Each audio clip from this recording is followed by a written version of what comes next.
Next on to military nursing.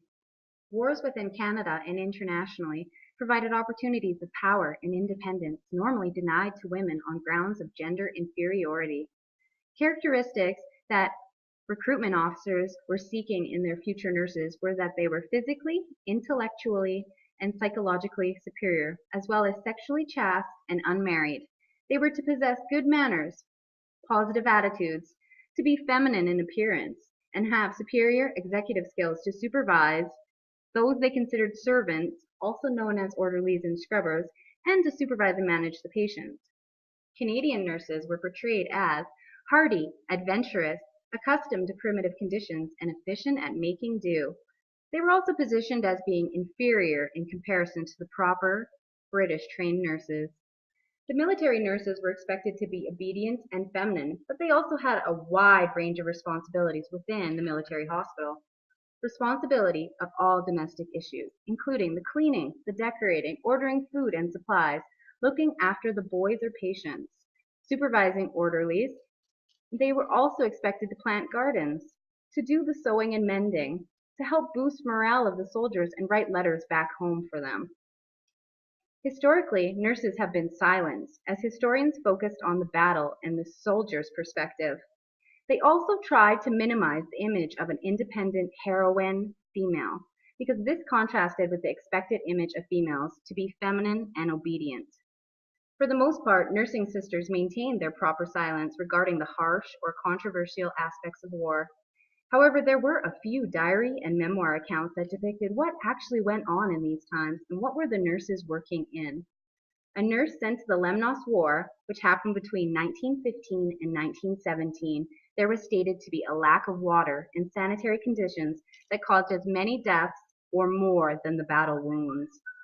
When a military nurse named N.S. Clint arrived in Lemnos, there were 97,000 sick and wounded soldiers. Here is an entry out of her memoir. Flies, small flies, big flies, flies of colors, historic flies, up-to-date flies, 7,350 types. It's a long way home. One could not eat or drink without swallowing flies.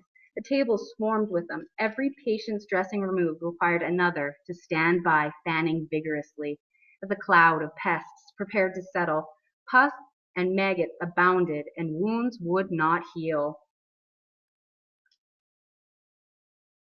So there were very hard conditions for these women and nurses and orderlies to work within. But from these experiences, women learned that we are strong, intelligent, and capable decision makers. Moving forward from these times into the 1950s and later into our modern times, the focus has been on role definition for the nurses and improving workplace environments. One union organization that focuses on workplace environment and rights is the BCNU. It is one of the largest nursing organizations in BC, and they offer services to nurses related to 4 domains: research, clinical practice, leadership, and education. They are committed to defending nurses' individual rights as well as the nursing profession's rights. And they are the only healthcare union that has a long and successful track record of gaining in wages and working conditions. There are 7 core values for the BCNU: collectivity, democracy, equality, excellence, integrity, and social justice. The BCNU's mission statement is to protect and advance the health and social economic well-being of their members, the profession of nursing, and our communities.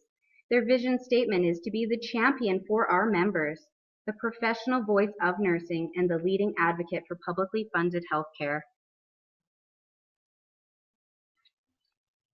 BCNU has developed several equity caucuses to help unify its 47,000 members. Of these caucuses, there's the Aboriginal Leadership Circle, the Lesbian, Gay, Bisexual, Transgender, Queer Caucus, Mosaic of Color Caucus, and Workers with Disabilities Caucus. Created using Powtoon.